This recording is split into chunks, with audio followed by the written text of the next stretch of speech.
Abraham கேத்தூராள் என்னும் பெயர் கொண்ட ஒரு ஸ்திரீயையும் விவாகம் பண்ணியிருந்தான். அவள் அவனுக்கு சிம்ரானையும் யக்ஷானையும் மேதானையும் மீதியானையும் இஸ்பாக்கையும் சூவாகையும் பெற்றாள். யக்ஷான் சேபாவையும் தேதானையும் பெற்றான். தேதானுடைய குமாரர் அசூரீம் லத்தூசீம் லயூமீம் என்பவர்கள். மீதியானுடைய குமாரர் எப்பா எப்பேர் ஆனோக்கு அபீதா எல்தாகா என்பவர்கள். இவர்கள் எல்லாரும் கேத்தூராளின் பிள்ளைகள். ஆபிரகாம் தனக்கு உண்டான யாவையும் ஈசாக்குக்கு கொடுத்தான். ஆபிரகாமுக்கு இருந்த மறுமனையாட்டிகளின் பிள்ளைகளுக்கோ ஆபிரகாம் நன்கொடைகளை கொடுத்து தான் உயிரோடு இருக்கும் போதே அவர்களை தன் குமாரனாகிய ஈசாக்கை விட்டு கிழக்கே போக கீழ்தேசத்துக்கு அனுப்பிவிட்டான். ஆபிரகாம் உயிரோடு இருந்த ஆயுசு நாட்கள் 175 வருஷம். பிற்பாடு ஆபிரகாம் நல்ல நரை வயதிலும் முதிர்ந்த பூரண ஆயுசிலும் பிராணன் போய் மரித்து தன் ஜனத்தாரோடே சேர்க்கப்பட்டான்.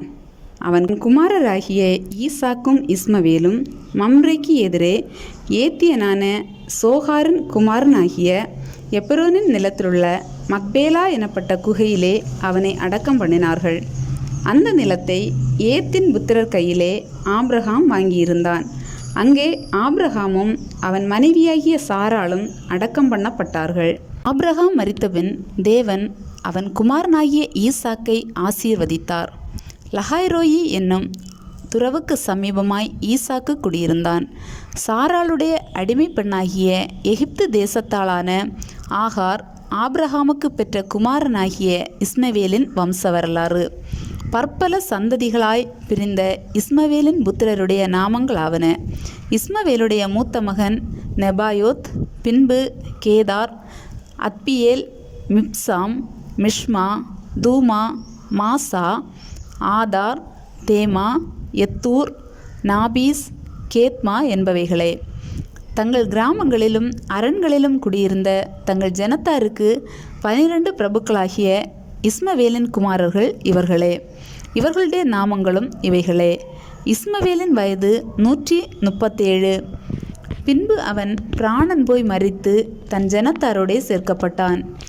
அவர்கள் ஆவிலா துவக்கி எகிப்துக்கு எதிராக அசீரியாவுக்கு போகிற வழியில் இருக்கும் சூர் மட்டும் வாசம் பண்ணினார்கள்.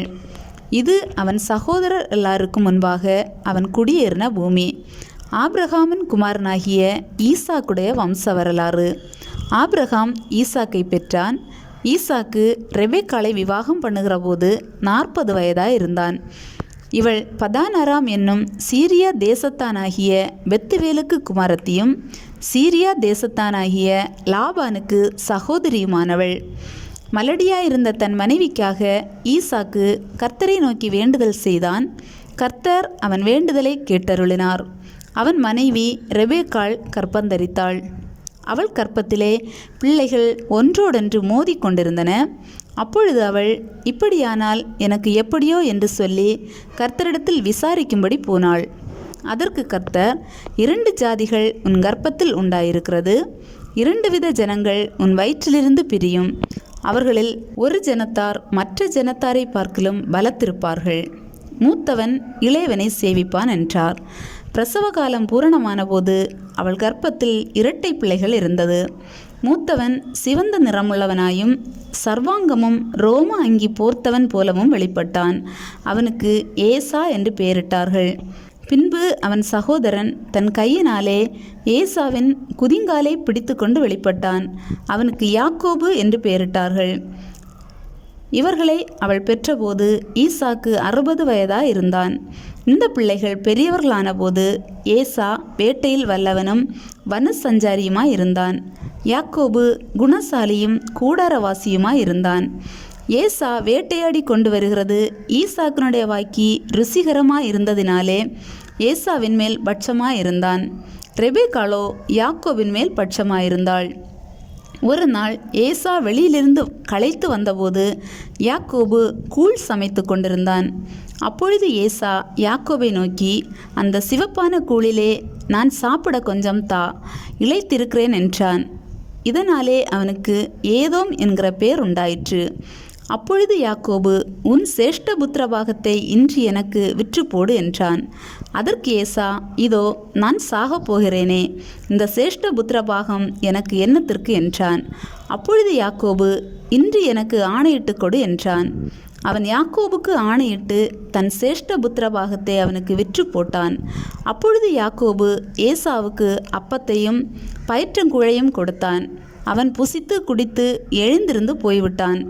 இப்படி ஏசா தன் சேஷ்ட புத்திரபாகத்தை அலட்சியம் பண்ணினான்.